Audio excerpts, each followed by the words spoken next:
Welcome to my channel. When a medevac pilot is ambushed in hostile airspace, the enemy laughs, convinced she's nothing more than a flying ambulance. But they don't know her name is Aria West, once one of the deadliest fighter aces in the U.S. Air Force. In minutes, she turns a death trap into a legend, taking down 7 jets and rescuing 6 wounded soldiers against impossible odds. They say your instincts are the last to die when everything else gives out. I found out how true that was when the chopper took a hit and spiraled. Spinning blades, alarms screaming, red lights like blood on the panels. I gritted my teeth and forced the controls, but gravity was already winning. We were going down, and fast. Somewhere in the chaos, through the static, I heard them laughing. Enemy pilots. Open comms. Mocking us in their language, thinking we were already dead. The American transport is done for. 2 minutes later, 7 enemy fighters were smoking wreckage scattered across the Caspian Highlands. They called me Aria West. 32. Hair the color of fire and always tied in a tight tactical knot at the base of my helmet. Steel gray eyes, same shade as the skies I'd flown for over 4,000 hours. For the last 3 years, I'd been flying medevac missions in a UH-60V Blackhawk I'd had customized from nose to tail. To most people, I was just another helicopter pilot, carting the wounded. A glorified taxi. They had no idea. They didn't know that before the Blackhawk, I flew F-22 Raptors, and that I'd once been one of the deadliest fighter pilots in the U.S. Air Force. 15 years ago, I graduated top of my class from the academy with a degree in aerospace engineering and an obsession with becoming the best damn combat aviator alive. My instructors thought I was possessed. I broke every tactical sim they threw at me. In the classroom, I was lethal with calculations. In the air, I was a ghost, there and gone before radar even pinged me. At 22, they waived the usual requirements and sent me straight to F-22 Raptor training, an honor usually reserved for grizzled vets with double my hours. I shattered expectations, crushed every evaluation, and redefined the word prodigy. The Raptor training program had a 60% failure rate. I finished at the top. Not just survived it, owned it. My call sign became Phoenix after my 4th deployment, when I took 3 missiles and came back breathing. That was the day I earned my place in the combat aviator pantheon. The day I stopped trying to prove myself. The day I knew I was built for war in the air. 6 years of combat followed. Syria, Northern Iran, the Caspian campaigns. My record, 47 confirmed kills. That's not just statistics. That's 47 times I outthought, outflew, and outmaneuvered enemy pilots who wanted me dead. I didn't just fly jets. I became them. I wrote new rules for beyond visual range engagements. I trained NATO squadrons. My moves ended up in flight manuals and war colleges. But none of that prepared me for what came next. 3 years ago, during a high-speed training scenario in the Black Rock combat zone, another jet clipped me mid-dogfight. I landed it. Barely. But the damage was done. Inner ear trauma. The kind of injury that messes with your balance in high-G maneuvers. They said I was lucky to be alive. I didn't feel lucky. They grounded me. No more Raptors. No more jet combat. They offered me a desk, an instructor's slot. I said no. Instead, I asked for transfer to medevac. Not because I was giving up.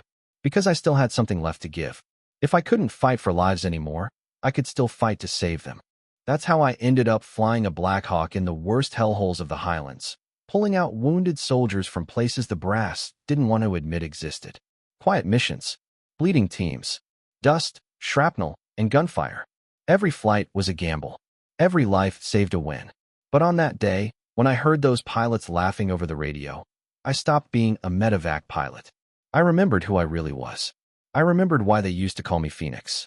Switching from jet combat to helicopter medevac wasn't just a change. It was like learning to walk again after sprinting for years. The Blackhawk didn't respond with the same predatory speed. It demanded patience, precision, a steadiness that contrasted sharply with the aggression I had mastered in the skies. I had to retrain from scratch, learn to hover in mountain winds, to land in tight clearings surrounded by fire and fear, to fly low and fast, hugging the terrain while every tree line and rooftop could hide a missile launcher. My crew thought I was just another pilot trying to stay relevant. They didn't know what I'd flown, who I'd faced, or how many enemy aces I'd dropped from the sky. I didn't tell them. I just showed up early, flew harder, and made sure every soldier who climbed into my bird came home. The UH-60V I flew was a medevac by designation, but not by default. I had personally overseen its retrofit. It had top-tier medical equipment, sure, but I also had radar jamming systems pulled from fighter platforms, reinforced flares, infrared decoys, and 4 hardpoints mounted under the fuselage. I'd lobbied for them quietly, made the case in low-level meetings, filled out paperwork until it got rubber-stamped. My superiors figured it was for defense. They were half right. Most days I didn't need them. Most days I ran pickups, stabilized the wounded, and kept the bird steady as the medics did their work. But I trained for more. And then came that call. Ranger 4 to base. We're taking heavy contact. Multiple wounded. Requesting medevac, immediate. They were deep in the Grayshore Valley, a winding scar cut through the Caspian Highlands. Perfect ambush country. No fighter escort could thread that terrain, not without triggering every SAM site in range. They sent me. The team was led by Captain Elias Drake. Grizzled. Quiet. Efficient. He'd requested me personally. I don't want a pilot, he'd told Ops. I want her. When I got the call, I was already on standby. My bird was armed, not just for defense, but prepped for threat level red. 2 a.m. 92 Stingers tucked tight beneath the fuselage, hidden from casual view. The mission brief was standard: extraction under pressure, hostile airspace, unknown air threat level. I prepped the route myself, charting a narrow corridor through the ravines that might give us enough cover. It was never meant to be a dogfight. Not until we were airborne. As we neared the valley, my systems pinged. Multiple bogies inbound. Low profile. Fast. 6 enemy aircraft, vectoring directly toward my position. My radar flashed red. My threat display screamed. Then the voice came over open frequency. Cold, accented. American helicopter. You are surrounded. You will land and surrender. Resistance means destruction. I toggled my comms. Enemy aircraft, this is Major Aria West, United States Air Force. You have 30 seconds to disengage. After that, you'll learn why they used to call me Phoenix. They laughed. I heard one pilot joke to another, not realizing their comms were still hot. She thinks she's special. It's just a medical transport. That was their first mistake. The moment I heard that laughter, cocky, confident, dismissive, I felt something inside me click. Not anger, not fear, something colder, sharper, like a switch that hadn't been flipped in years. They didn't know what they were looking at. Just a medevac, right? A flying ambulance in a hot zone. No threat. Easy prey. But they weren't facing a transport pilot. They were facing a ghost from the combat skies. A relic they thought buried under dust and admin duty. A fighter ace in a bird that shouldn't be able to fight back. I dropped altitude fast, hugging the ravine as missile locks blared across my console. 6 enemy fighters circled above, boxing me in. Colonel Vasildrovic was leading them, former Eastern Bloc Air Commander, a tactician who had studied American air rescue operations with obsessive precision. This is Colonel Drovic. You are in violation of sovereign airspace. Your aircraft will be terminated unless you surrender now. I flipped to the emergency frequency. Colonel Drovic, you've cornered the wrong pilot. I locked onto the closest fighter as it dipped low, attempting a classic gun run. Too slow. Too direct. He'd flown this maneuver 100 times, always against unarmed helos. Never once against someone who had trained in 6D airspace. I climbed hard, twisting the Black Hawk into an impossible angle. My Sidewinder lock tone screamed. I fired. The missile struck him so fast his wingman didn't even have time to react.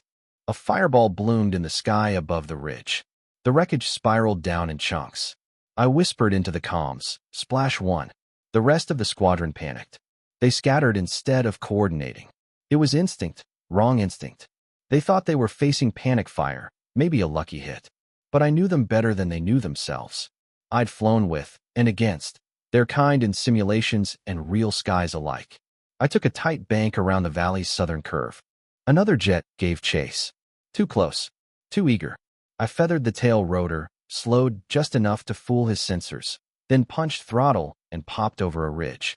The moment his nose dipped, I fired again. 2 down. I could almost feel Dravik's nerves through the airwaves.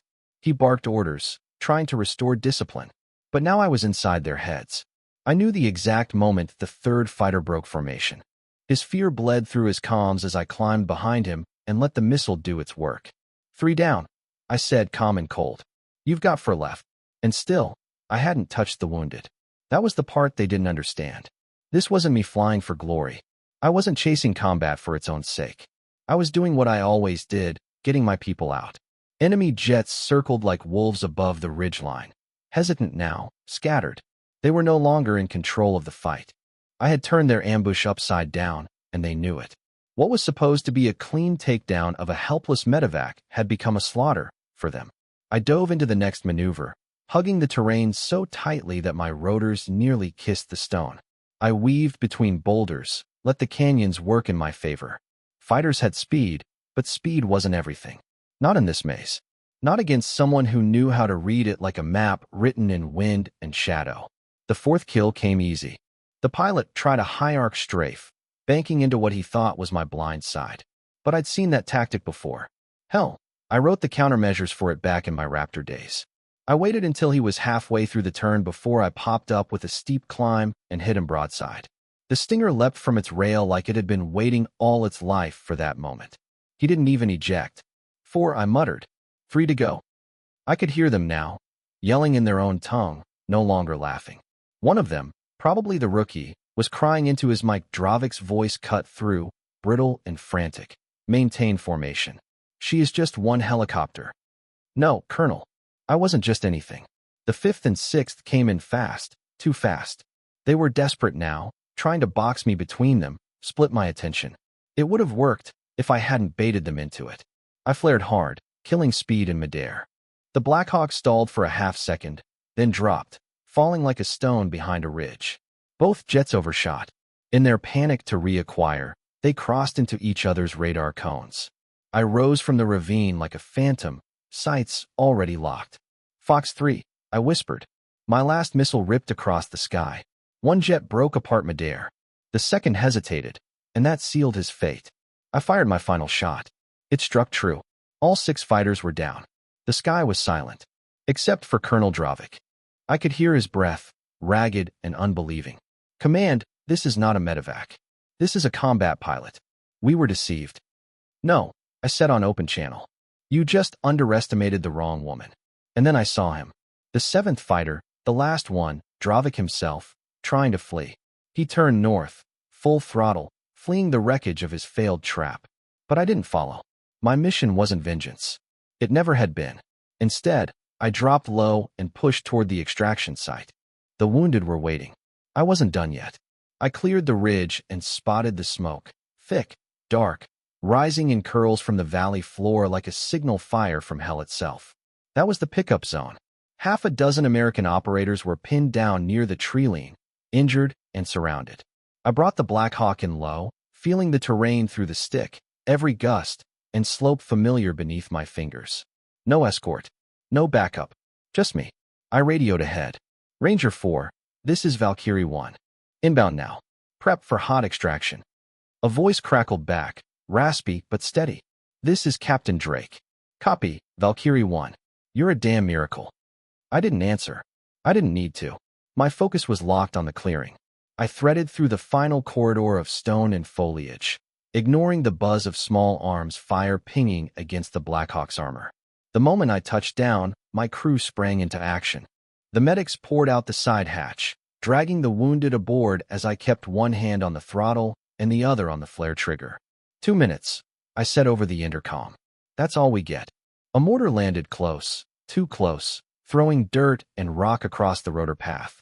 But I held steady. One of the Rangers, blood soaking through his flak vest, was half carried, half dragged into the bird. Another stumbled on with a shattered arm, face pale but alive.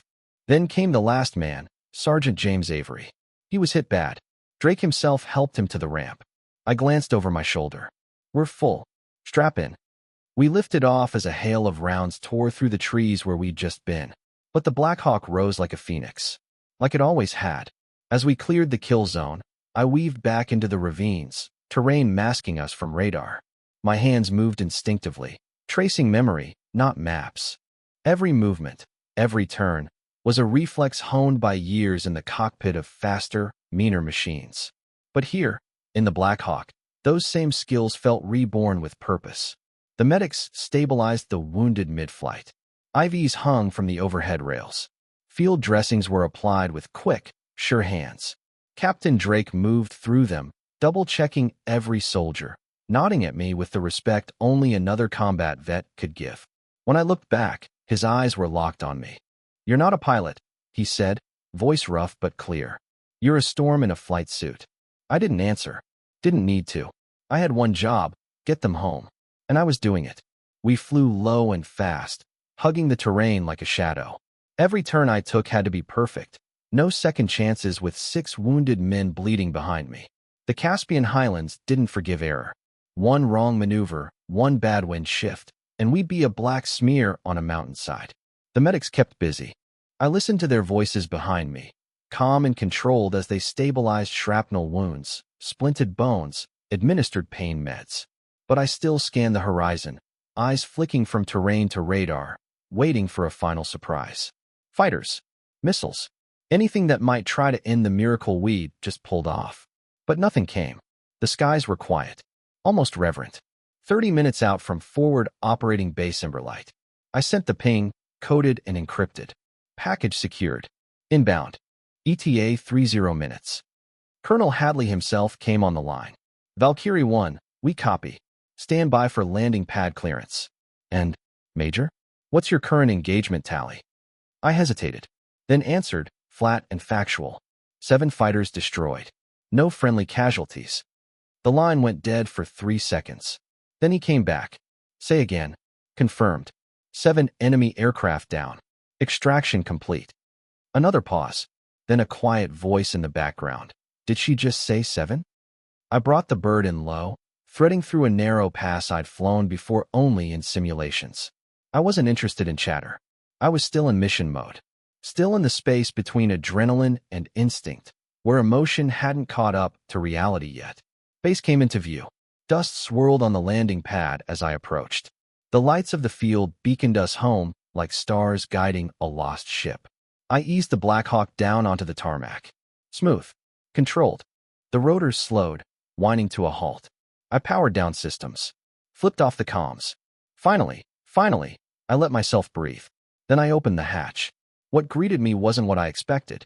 The entire flight line was packed. Mechanics, pilots, medics, command staff.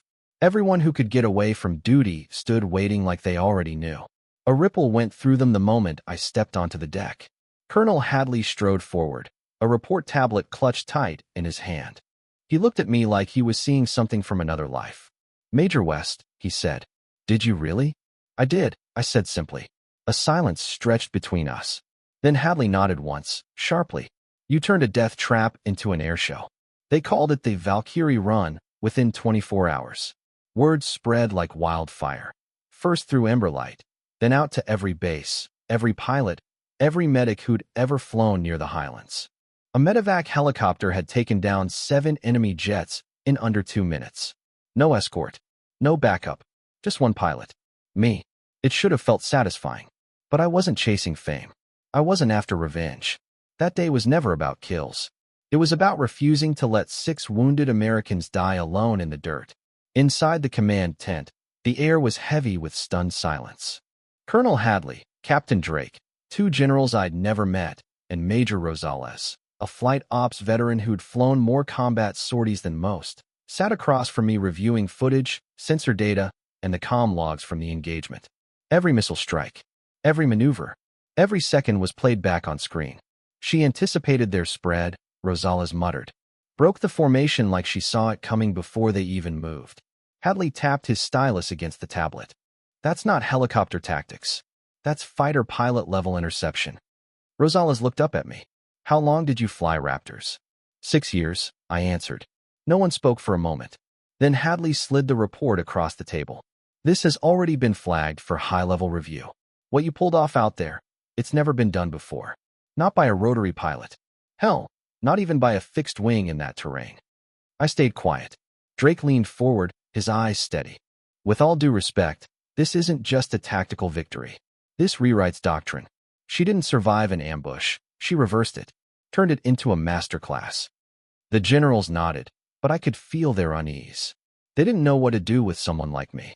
I didn't fit the mold anymore. A former ace flying medevac. A grounded fighter carving through jets like I'd never left the sky. After the meeting, outside the tent, Major Rosales caught up with me. You know, back in my day, we used to say legends belong to the fast movers, he said. And now I think we've been looking in the wrong hangars. I smiled faintly. The wind kicked up dust across the tarmac, and the Black Hawk sat behind us, still scorched from the fight, still standing like it had something left to prove. I'd always wondered what I had left, grounded from the jets that defined me. Now I knew. I had everything left. Because I wasn't flying for medals anymore. I was flying for lives. They held the debrief in the officers' lounge 2 nights later, but it felt more like a memorial, or maybe a wake for the old way of doing things. Everyone was there. Pilots, commanders, flight techs, even analysts from Intel, whispering about what they'd seen on the footage. 7 confirmed kills by a helicopter. 0 losses. A combat miracle, wrapped in silence and scorched rotor blades. I stood in the corner, away from the noise. My flight suit still smelled like hot oil and burned carbon. My arms were crossed, my back straight. The posture I'd worn since academy days when I was the only red-haired cadet to outfly her instructors. A junior pilot approached, Lieutenant Ramos. Bright-eyed, still chasing dreams in an F-35. He looked nervous. Ma'am, he asked, that maneuver you pulled in the 3rd Valley, how did you pull that stall turn without stalling out? I looked at him. Young, hopeful, brave. Because I've stalled for real, I said. He blinked, uncertain. I've been in a dive with no hydraulics and 1 engine, surrounded by 3 bogies. Once you survive that, you stop fearing the manual's red lines. His eyes widened, then slowly nodded. Word was already spreading through training commands. Tactical schools were requesting data. NATO wanted a breakdown of the engagement.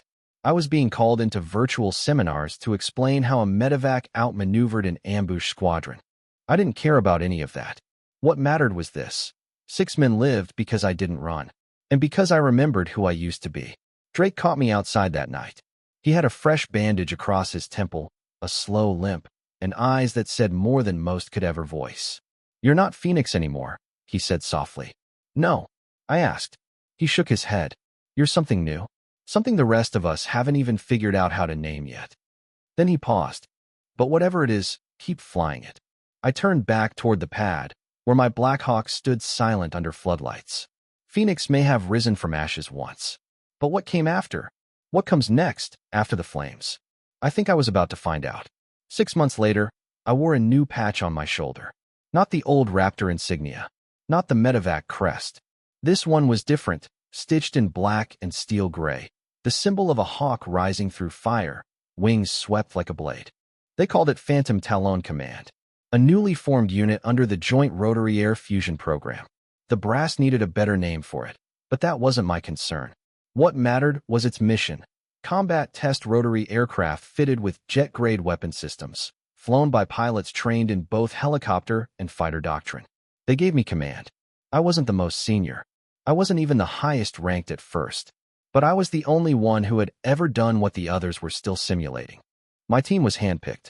2 former F-15 pilots, 1 Osprey ace, a Marine Cobra veteran, and a wildcard lieutenant named Jade Simmons who'd flown combat drones and had the reflexes of a mongoose. We drilled together like our lives depended on it, because they would. We tested configurations never fielded before. Gunships with standoff missiles, hybrid vertical fighters with rotating turrets. We rewrote the rules of close air support, rebuilt everything around terrain dominance. I made sure every pilot learned what I had learned in Blood, the difference between surviving the sky and owning it. Our motto was simple: frame is nothing, pilot is everything. In our first live deployment simulation, an Air Force general visited the range to observe. He expected textbook maneuvers, clean formations, predictable results. Instead, we disassembled the mock target zone in 93 seconds. 2 squads rescued. Hostiles neutralized. 0 losses. The general didn't speak afterward. He just nodded once, then made a quiet call back to command. Weeks later, We got greenlit for expansion. They wanted 10 more units like ours across the branches. Not because the military needed more helicopters, but because they finally understood what they had overlooked for too long. The mind in the cockpit is what turns the tide. And sometimes, that mind used to fly something else. Something faster. Something higher. But in the end, it wasn't about speed or altitude. It was about intent. And I had that in spades. A year to the day after the Valkyrie run, I stood on the tarmac of an airfield carved into the ridge of Fort Draeger, a new base built for hybrid command units like mine. The mountains loomed like silent guardians. The wind carried the scent of engine oil, dust, and ozone. Somewhere, a rotor spun up, whining its familiar song. I watched my pilots prepare for the next live op. Simmons checked the optics on her modified recon gunship. Ortiz calibrated a targeting pod beneath a low-slung hybrid bird with swept-forward wings. Each one had once been seen as too different for the old programs. Now they were my front line. Colonel West, someone called behind me. It was a young captain, fresh from school. Flight suit crisp. Salute sharp. He carried a tablet and wide eyes. "I've read your Valkyrie report 5 times, he said. "They teach it now at the academy. As required reading." I gave him a small nod. "I used to think I'd only be a fighter pilot," he continued. "But now I'm not sure where I belong." "Belonging," I said, "isn't about the machine. It's about what you're willing to do with it when it matters." He stood a little straighter. "Thanks, ma'am." I turned back toward the sky. You don't always get to choose how your story unfolds. I'd been grounded, broken, pushed out of the cockpit that once defined me. But in that space, in the gap between loss and rediscovery, I found something stronger than I ever had in a jet. I found purpose. Not all enemies come at you guns blazing. Some come as doubt, bureaucracy, assumptions that your time has passed. But the truth? We are never done as long as we still fight for something greater than ourselves. They thought grounding me ended my combat days. They were wrong.